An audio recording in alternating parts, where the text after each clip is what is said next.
We are being joined by Dan Perry, who's a former editor-in-chief at the Associate Press of Europe, West Asia and Africa region, and he's joining us from Greece. Thank you so much, Dan, for joining us here. Pleasure, as always, to be able to speak with yourself. Now, Trump's decision to label the Strait of Hormuz new U.S. territory, quote-unquote, is extraordinary escalation in the rhetoric. How seriously should we interpret this, as political messaging or a signal that Washington could be considering a more permanent challenge to Iran's control over this waterway?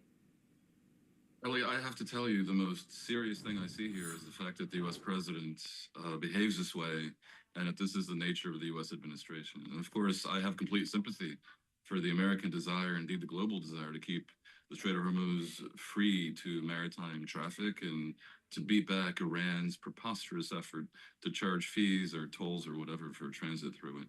But you can't just declare some waterway U.S. territory. No one can do that. Let me unpack it. This international choke point is 21 nautical miles wide. A nation can claim up to 12 nautical miles. That means Oman and Iran, who border the strait to the north and the south respectively, can each claim 12 nautical miles, so their territorial waters overlap. There are no non-territorial waters in the strait. However, the International Convention, the UN Convention on the Law of the Sea, guarantees that even in such a case, international shipping has the right of free passage through territorial waters in a very narrow choke point. That is why a whole series of potential straits that are potential choke points in Indonesia are open. That is why Gibraltar is open. And neither Morocco nor Spain nor the UK, which controls Gibraltar, tries to charge fees. This system that is guaranteed under international law cannot just be changed, and it would be terrible to establish a precedent, which is why Trump rightly is fighting back against Iran's brazen effort to blow up the system. They cannot have that. It cannot be allowed. But their territorial waters, irrelevant though they are, because under the UN Convention on Law of the Sea, do not give them the right to block ships from going through, cannot just be usurped by an American declaration in a social media post. It's ridiculous. Moreover, even if the U.S. seized it under the Convention on the Law of the Sea, it wouldn't mean it becomes U.S. territory. There is no way under the existing international system to make it another country's territory by a declaration. You'd need all kinds of legal machinations. You'd need the UN stepping in. You'd need international treaties and countries handing over their territory. So even if you seize it, it doesn't make it U.S. territory. Even if you seize it, it doesn't mean the U.S. would be allowed to control it, because the free passage is established. Oman depends on the goodwill of its neighbor, Saudi Arabia, and the UAE and other countries that the U.S. can convince to be less compliant with Oman. Oman has proven that, generally speaking, it is a pragmatic player. So it should be made clear to Oman quietly that this cannot be, it will not stand, and they need to back off. Instead, Trump is threatening to bomb them using colorful language, as is his way. Now, this is a threat to bomb a U.S. ally. I'm not sure I can think of any precedent, and people don't know what to make of it. Will he really bomb Oman? That would be dramatic, and that would also hurt the U.S., and that would further destabilize the region. But it's unnecessary, because the levers do exist. So, Teddy Roosevelt used to say, of course, speak softly and carry a big stick. Trump speaks very, very loudly. He has his big stick, but these countries are concluding that he's a little bit afraid to use that stick if political or economic or other pressures are applied. And so you can see that Iran is claiming that Trump is desperate, and I hate to say it, but it sort of looks like in this particular case, Iran, criminal regime that would be, is correct in its assessment. And of course, Iran says the strait remains under its control and has warned that it could take action against what it calls American delusions. With the US and Iranian forces already confronting each other in the region, how dangerous is this latest war of words? We know throughout the conflict there has been many exchanges of war of words, but Could a miscalculation in Hormuz trigger a much wider conflict now? We know the MOU has expired. It expired yesterday. Are we going to go back into confrontation, do you think? It clearly might bring about that outcome. Whether we view it as a danger is a function of the degree to which we fear that outcome. Iran cannot be allowed to control the strait, never mind charge fees or tolls for traffic through it. That won't happen. And the ways to prevent that are fairly limited. One way is indeed to resume warfare. So I'm not sure it would need to be a miscalculation. It could be a calculation. I've been calling from the beginning for an alternative strategy, which is a complete land, air, and sea blockade of Iran that attempts to compel Iran's neighbors, who are not the closest of U.S. allies, including, let's say, Pakistan, to go along and to actually choke the life out of the regime. That, I think, is better than a return to kinetic warfare, although to a limited degree, because Iran could then attack.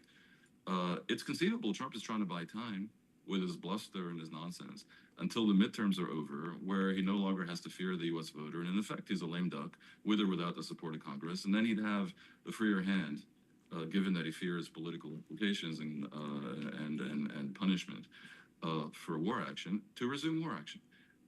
So, as I say, that doesn't necessarily have to be a miscalculation. But clearly, when two warring sides are digging in their heels, conflicted sides are digging in their heels, and the rhetoric escalates ever more, miscalculation that leads to a return to fighting is possible, but I suspect it could end up being a conscious decision.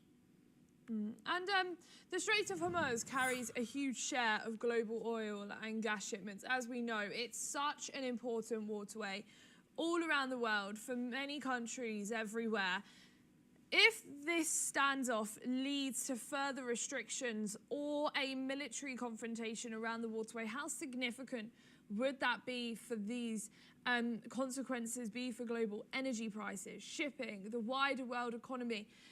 Many countries have gone into shock with the constant rising of gas prices, the fluctuation of it, and all around the world, people are struggling. We are seeing that fertilizers aren't being sent, aid, gas, oil, all of these things. What would now be the next steps? Oh, there's simply no question that if the Strait of Hormuz is blocked for many, many months, you'd have supply chain shocks all over the world in all kinds of industries, every downstream industry, from petroleum products for one thing. But the chain effect of this would lead to global inflation and probably a significant recession. Much depends on how long this is allowed to last. So, for example, when we speak of fearing a military confrontation, that might actually attenuate the implications because it could be fast. Israel used to have a war doctrine that said that wars have to be fast and elegant and victory achieved immediately, let's say in 6 days.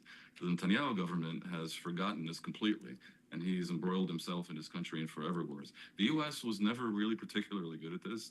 Vietnam, Korea, Iraq, Afghanistan all became forever wars.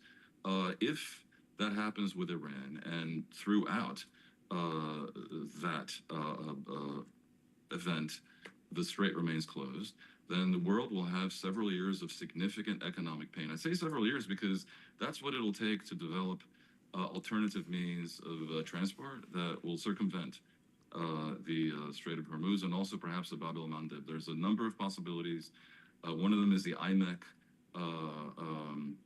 plan that would see goods shipped by train and by pipeline and by boat from India, from even further west, through Arabia, through Israel, to the port of Haifa, and on to Europe.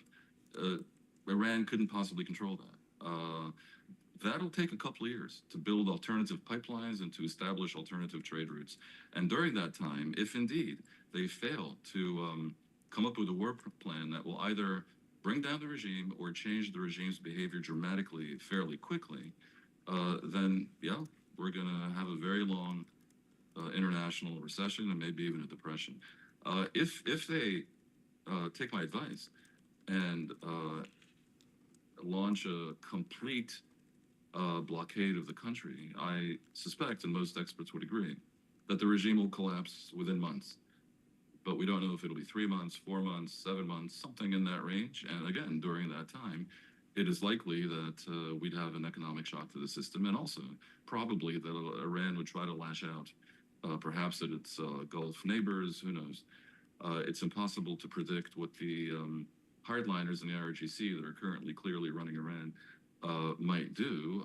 They may choose a Samson option of bringing the house down upon themselves and insist on a cataclysmic, apocalyptic military confrontation with the US and NATO, which are the greatest military force the world has ever seen.